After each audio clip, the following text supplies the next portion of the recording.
Welcome back. The last session where I have finished my theory, where we are discussing about the middle term of an AP series.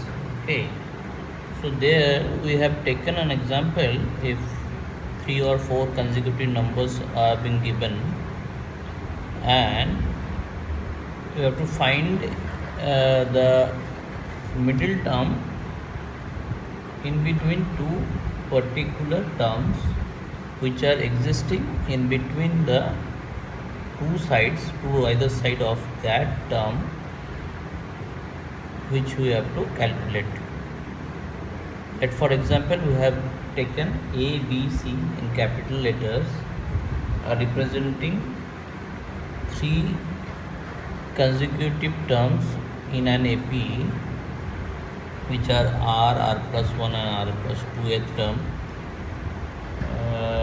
This may not be required to distinguish that which term it is, but if it is only said that 3 terms of an AP are designated as capital A, capital B and capital C, then the B is said to be the middle term of A and C, which are existing on the either side of B, and B can be related with A and C in a way that if I do A plus C by 2, I will get B. Okay, now this concept I want to extend a bit. Let another situation where the term in between in any AP or that may existing in any part of the AP series. Let's say we are saying this term are A, B, C, D, E this time, not only A, B, C. Then if I want to define B, then B is the middle term between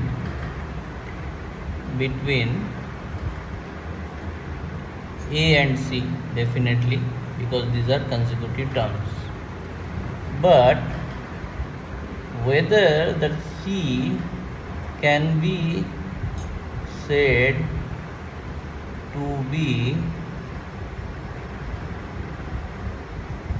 the middle term between A and E, but that can be said to be, whereas we can see C is middle term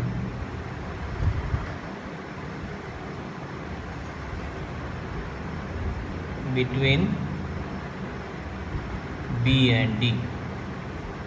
So this question may arise that if C is whether can be said as the middle term between A and D, which is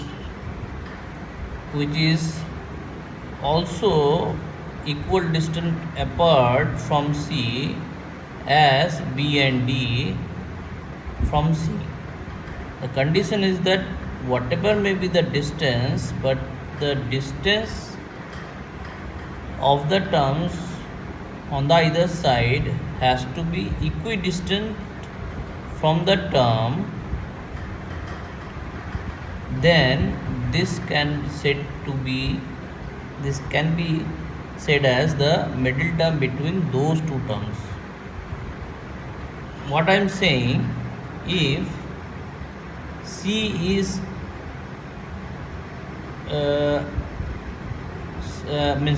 and E are lying at a distance double than the B and D respectively, and C if it is in a sequence with B and D coming in the consecutive terms.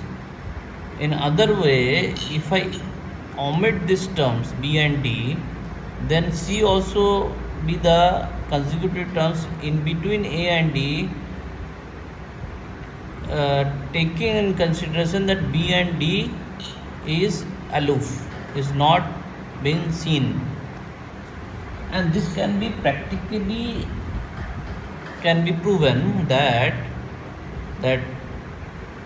the way that if I say what is a, let's say in this case for easiness I am saying let the first term be A and common difference be D. So all this term if I want to represent with A and D and this starting with rth term, so then A is said to be A plus R, or better for more easiness I am taking it as R plus 1th term. So other terms will be added one consecutively. So this A can be said as A plus RD. How it is coming, you can understand. R plus 1 minus 1, so minus 1 will cancel into D, so RD. B is A plus R plus 1D. C is equal to A plus R plus 2 into D. D is A plus R plus 3 into D. 1, 2, 3, 4, and E is equal to A plus R plus 4 into 4. So all these terms can be represented as with the help of A first term, common difference D, and the position of the term, okay. So now this can be used if I want to use for further cases. So now what is C? If I C is called to be the middle term between B and D, then how it can be related? So C can be said to be the middle term between B and D, then by the definition of middle term it is B plus D by 2, that can be said, okay. Now what is the relation between all this? I am writing this again in one place, E. So what is the relation between B and E and D and E? Can it be represented with the help of B and B with A, or A with B and E with D?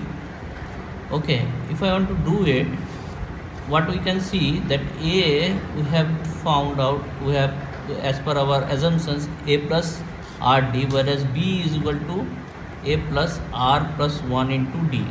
So ultimately if I break it into two part, the letter 1, so this is what? A. So this is definitely A plus D.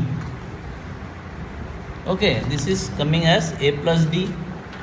Okay, now what about your E? E is A plus R plus 4 into D, and this can be written as A plus R plus 3 into D plus D. I am taking one D out and putting in the form of A plus R plus 3D plus D. So now this can be written as what? Capital D plus small d, isn't it? So that means if I want to get D from here, this can be said as E minus D, taking E on the side of E. Why I am doing that? I am to get B and D in the form of A and E, so that I can replace the value here. Understand? I want to replace the value here. So now what I put here? I will put in place of a b, I will put a plus d, and in place of d I will put e minus d, and in the denominator 2 will be there. So now you can see the plus d and minus d will nullify each other. So the remaining is a plus e by 2. So as per the definition of middle term, this is called b plus d, the term which is on the either side of the c by 2. Now we can derive it as the term which is equidistant from c but not immediately on the either side. Okay, so this also follows the same rule as this.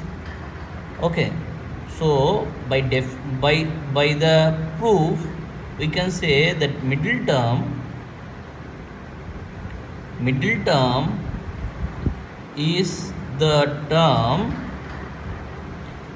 which are equidistant from two term of the AP and lying on either side. So middle term is the term which are equidistant from two terms of the AP and lying on the either side. It should not be on the same side. It must be lying on the either side. So if I point out any term here, so equidistance means term which is equidistant from this term on the either side can decide this middle term. Whether it is 3 part away, this must be 3 part away, whatever term I will get, these two will decide by adding these two terms and dividing by 2 will give you the middle terms always. Understand? Okay, so this is one concept.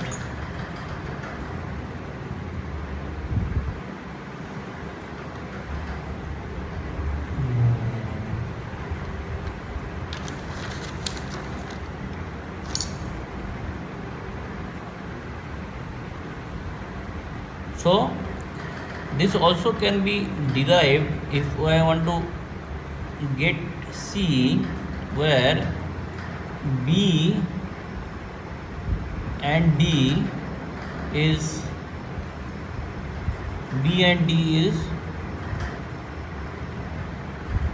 represented with the form with the help of these tools: first term, common difference, and the position of the term. Then this can also help to find the C without putting the formula for the position of C. Rather, with the use of B and D, we can find the position of the Cth term. If I put this, because C is nothing but what? B plus D by 2, because B and D are equidistant from C, so this can decide this middle term.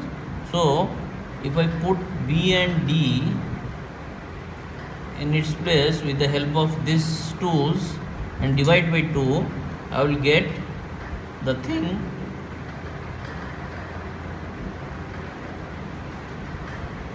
Okay, so you can see both cases 2 are the factors. So if I take out 2 and minus it, so ultimately I will get.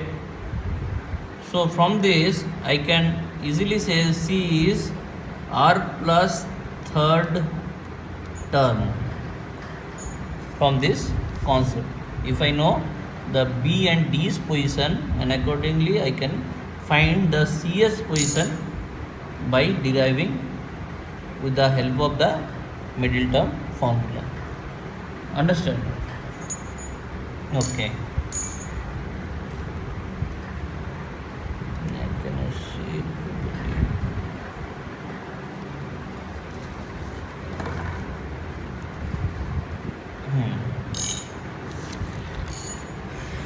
Now before moving to the next part of the theory, we'll talk about a little bit of the concept of average, because that is to be understood when you will go further in this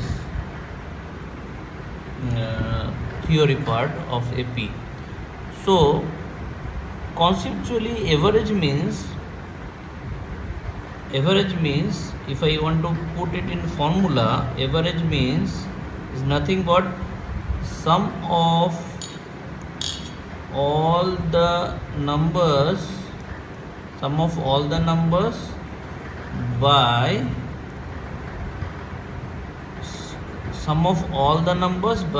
the quantity of the numbers. If I want to elaborate it with the help of any arrayed random numbers, let it be 2, 4, 5, 8, 9, 1, 6, 3, let's say. So as per the formula of this average, what we have to do, we have to add these all numbers, or better saying it, count of the numbers, better quantity of the numbers. It is a very not clearly understandable word. Rather, if I say the count of the numbers, so that means if I quantify or count the numbers. Okay, so first thing in the numerator, I have to put the sum of all the numbers. So what I have to do, I have to put plus sign in between all the numbers, one after one. So 2 plus 4 plus 5 plus 8 plus 9 plus 1 plus 6 plus 3. This will be the case where numerator will give you the sum of the numbers, and the below I will write the count of the numbers. That means 1, 2, 3, 4, 5, 6, 7, 8. Okay, so whatever it will come there on as a sum, if I divide it by 8, I will definitely get some number here, and this will give you the average of all these numbers given. Now these numbers are very random. They have no pattern or no particular sequence. It is follows any number. So in that case, where the variables are related such a way that if I want to get the average, so this is nothing but the average of two variables, where y may denote the values of such one variable, and this x will denote the count of the variable value. So this way this can be, but in general sense this will give you the average. But in some cases where there are some pattern, or it follows some regularity, or the values are distributed very uniformly, in those cases average can also be defined in other manner. Now if I give you some series, some numbers which are equally distributed, that means if I say 2, 4, 6, 8, 10, 12, so these numbers you can see these are in a increasing mode, so that is following some pattern. Either you can say each term is being added with 2 to get that number, okay, with the previous term. So this is following, or you can say the series itself, if I see the later term, if I deduct the earlier term from the later term, I will get equal difference. So that means it is following some pattern, and it is following the pattern of AP, arithmetic progression. So this can also be a reducing manner, this can also be a increasing manner, but anyhow this is following some pattern. Now in this series, if I want to experiment the same thing of average, by the definition of the average, if I want to calculate, this will give you 2 plus 4 plus 6 plus 8 plus 10 plus 12. Okay, so and below, what is the count? 1 2 3 4 5 6 6. So what is the value? What is the value it will come? 6 plus 6 12, 12 plus 8 20, 30 and 42. 42 by 6. What is the value of it? It is 7. Now the same result, if I want to have, I can get it in the other manner. How? If I see, if I add this first and the last term, and as because this is, we are taking the two term only, so this can be divided with 2 only. So now what is the result here? The result is the same as the earlier, as per the definition of the average, where we have learned average means the sum of all the numbers by the count of the numbers. But here this series have a particular criteria. The criteria is that it is in a mode of increment of equal amount. Okay, so this can be a increment, somewhere it can be a decrement also, but if it is following some uniform pattern, equally distributed pattern, so then that case, instead of summing of all the numbers and dividing with the count of the numbers, we can simply do the sum of the first term and the last term and divide it by 2, as because this is only the 2 count of numbers, I will get the same result. So remember this is only be applicable for, if I confine my definition, it has to be an AP series, equally distributed pattern. Okay, so and this result can be achieved from the term which are equidistant from the extreme, not only the extreme term.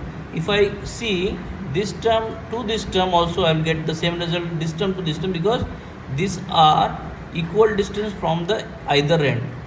Okay, now if I do it, this also will give you 7. If I do 6 plus 8 by 2, this will also give. So, but condition is that the terms must be equidistant from the either side, and that case the result will always follow the same. Okay, so this is the simple concept of average, but still this is need to be discussed, because sometimes some simple concept also very confusing for some of the students. So I thought better to explain it before moving into the next part of the theory. So the next part I will discuss in the next video.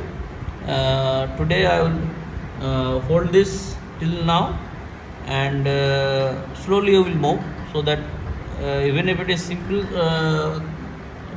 subject, people should learn it at once. Okay, so thank you for now, and I will continue from here in the next class. Thank you.